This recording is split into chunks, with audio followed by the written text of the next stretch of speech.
자, 여러분 안녕하세요. 이번 시간에는 우리 국어 2학기 2단원 지식이나 경험을 활용해요.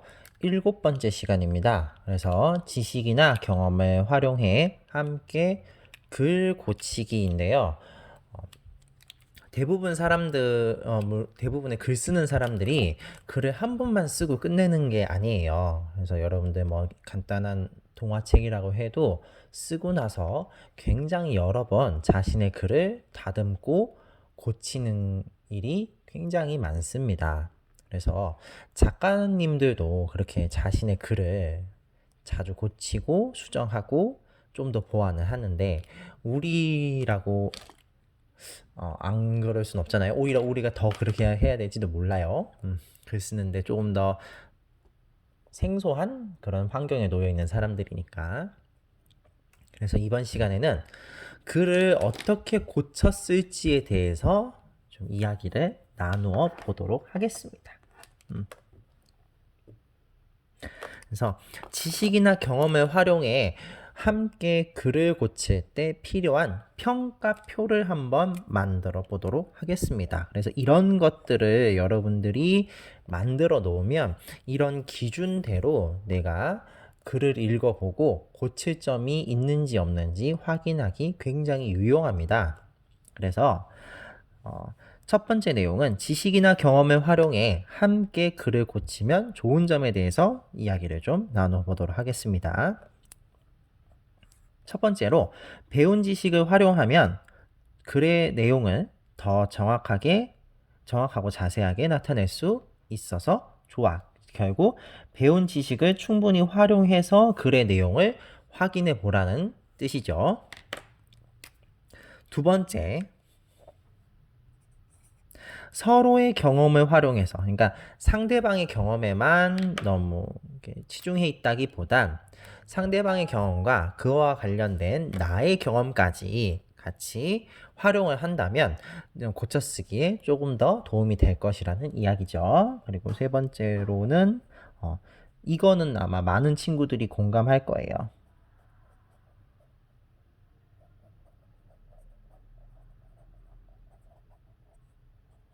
내가 보지 못한 부분을 친구들이 발견하고 조언해 줄 수 있어.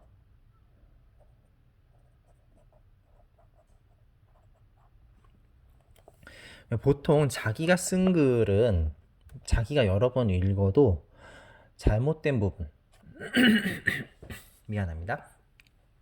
잘못된 부분을 발견하기 쉽지 않은 경우가 많아요. 그래서 여러분들이 다른 친구들의 도움을 좀 받아서 내가 미처 확인하지 못한 부분을 친구가 확인해 준 경우도 많기 때문에 여러 사람과 함께 글 고쳐 쓰기를 하면 이런 점도 굉장히 여러분들이 도움을 받을 수 있습니다.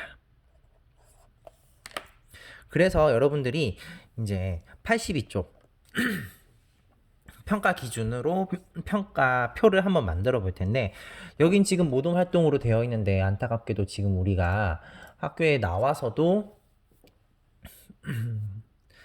그 모동 활동을 하기는 힘든 상황입니다. 그래서 우리가 각자 한번 만들어 본다는 생각으로 그래서 분류를 총 이렇게 우리 교과서에서는 세 가지 분류로 나눠 놨어요.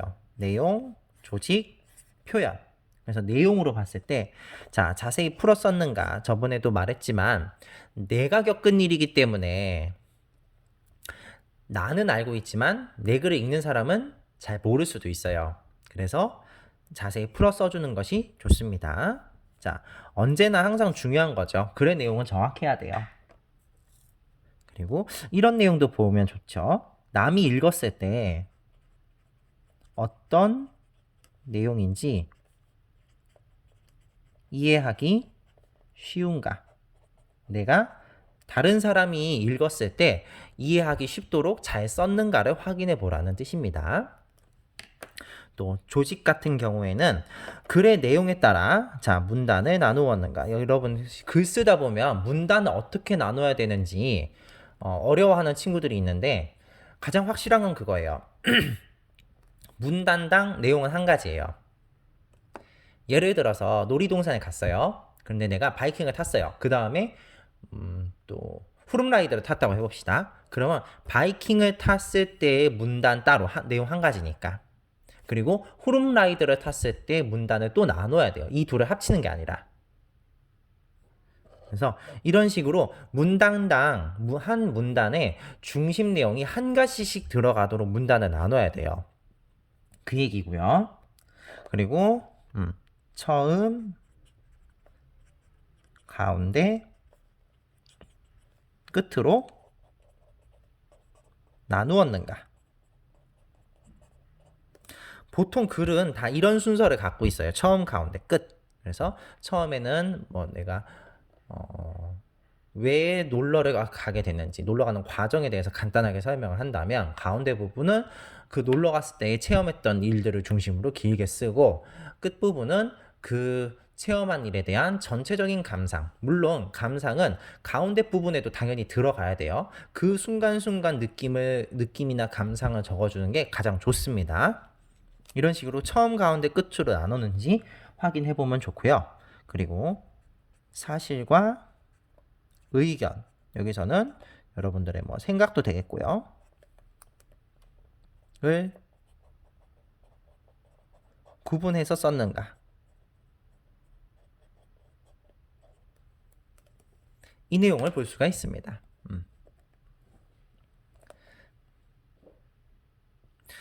그리고 마지막 이제 표현 부분에서 자, 체험한 일을 생생하게 표현을 했는지. 왜냐면 내가 이렇게 생생하게 표현하지 않으면 읽는 사람들은 이해가 잘 안 될 수도 있기 때문에 이렇게 자기가 경험한 일을 생생하게 표현하는 것이 좋습니다. 그리고 정확한 표현을 사용하였는가.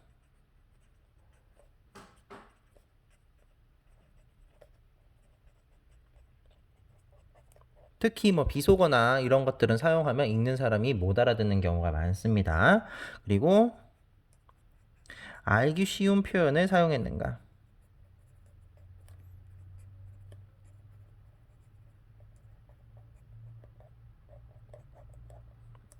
그래서 보통 우리가 글을 쓰다 보면 조금 어려운 낱말들이 들어갈 경우가 많습니다. 그래서 이럴 때에는 이런 어려운 말들을 조금 쉽게 풀어 써주는 게 읽는 사람들한테 많은 도움을 주게 됩니다. 그래서 이런 기준들을 활용을 해서 여러분들이 우리 교과서에 나와 있는 글도 한번 확인을 해볼 거고요. 마지막으로는 여러분들이 썼던, 즉 저번에 우리가 과제라고 내주었던 81쪽 6번에 여러분들이 썼던 글을 한번 고쳐 써보도록 하겠습니다.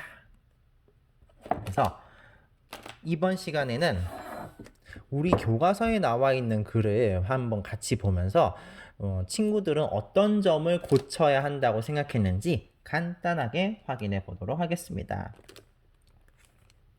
글을 읽고 함께 고쳤을 때 고려할 점을 한번 알아보도록 하겠습니다. 친구의 글을 읽고 자신의 의견을 말할 때 주의할 점을 친구들과 함께 이야기 나눠보겠습니다. 친구의 글을 읽고 자신의 의견을 말할 때 주의할 점입니다. 자, 우리가 만든 평가 기준이 있으니 거기에 맞춰서 말하면 좋을 것 같아. 이렇게 하면 여러분들 고쳐 쓰는데 내용에 빗나가지도 않고 어긋나지도 않고 체계적으로 친구에게 도움이 되는 조언을 해줄 수 있습니다. 그리고 두 번째 내용 여기 같이 한번 보시면 사실 이게 고쳐 쓰는 내용이기 때문에 듣는 입장에서는 기분이 안 좋을 수도 있어요. 그래서 같은 의견이라도 친구의 기분이 상하지 않게 말해야 돼.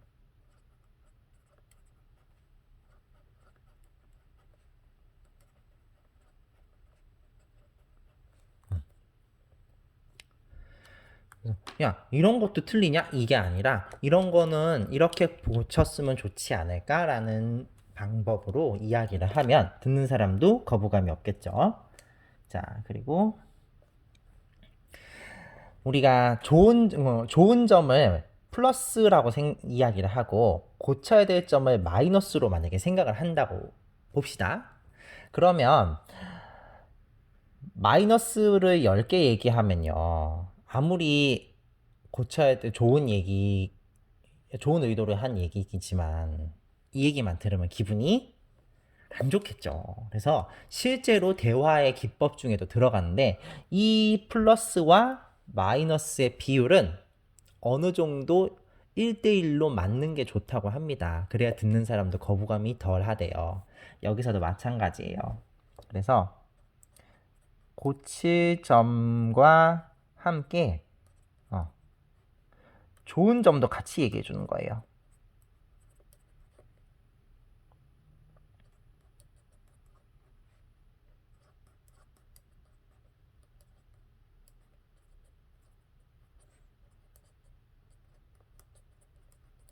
왜냐면 좋은 점을 이야기해 주는 이유 중에 또 한 가지는 자신의 강점, 그러니까 그 친구의 장점을 더 잘 부각시킬 수 있기 때문에 이런 것도 한번 이야기해 주면 그 친구에게 많은 도움을 줄 수 있습니다.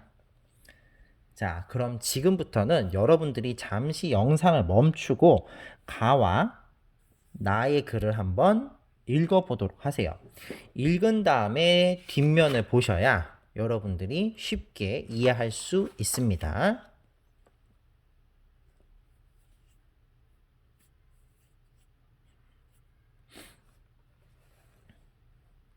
자, 읽어 보셨을 거라고 생각을 하고 다음 84쪽으로 넘어가 보도록 하겠습니다.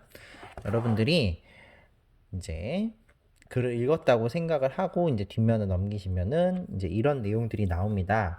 우리 친구들이 이런 의견들을 줬어요. 그래서 민주 같은 경우에는 내 경험으로는 지하철역에서 박물관까지 걸어가는데 주변 모습이 굉장히 인상 깊었다라고 했습니다.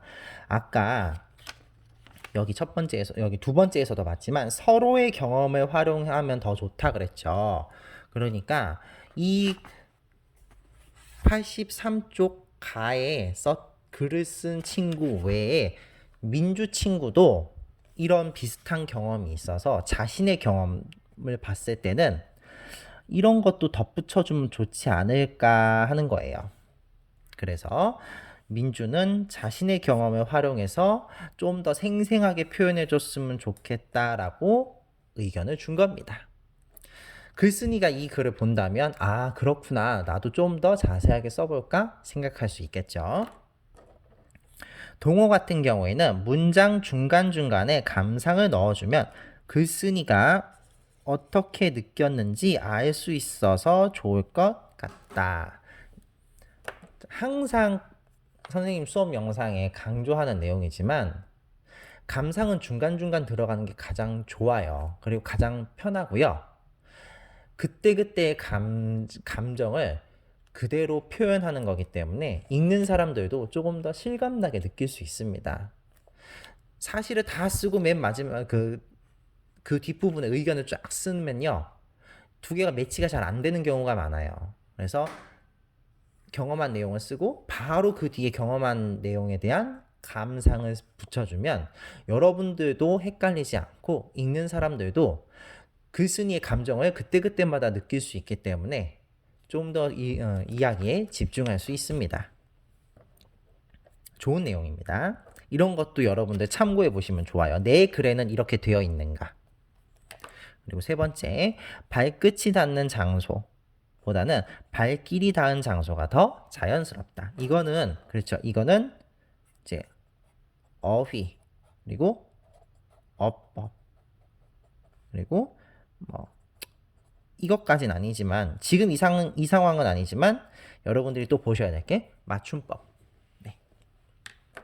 그래서 이런 것들도 굉장히 중요하죠. 말이 어쨌든 맞아야 읽는 사람들이 오해가 생기지 않기 때문에 성민이 같은 경우에는 상설전시실이라는 낱말의 뜻이 조금 어려워 보인다. 간단하게 뜻을 설명해 주면 좋을 것 같다.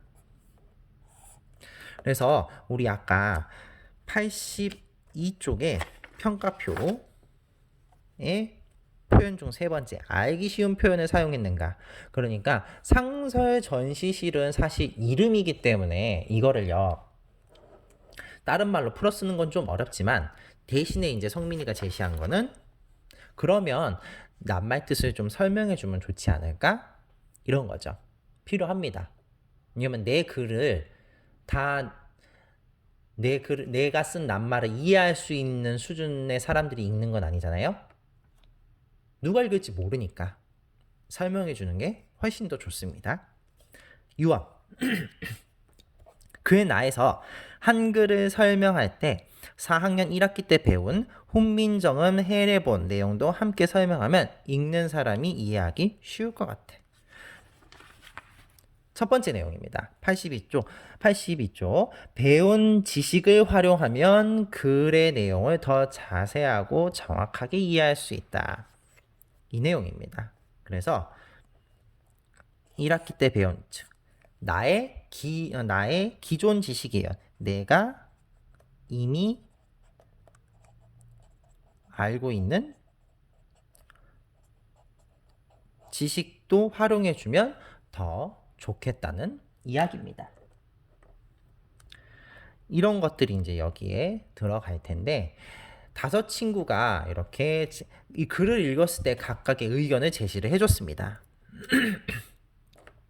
그래서 여러분들도 이런 내용과 앞에서 살펴봤던 82쪽 평가표를 바탕으로 다음 시간에는 여기 84쪽에서 옆으로 한 장 더 넘기면 이렇게 길게 85쪽이 하나 나오거든요. 85쪽은 여러분들이 다음 시간에 여러분들의 글을 바탕으로 한번 알아보도록 하겠습니다. 이번 시간은 여기까지 마치겠습니다.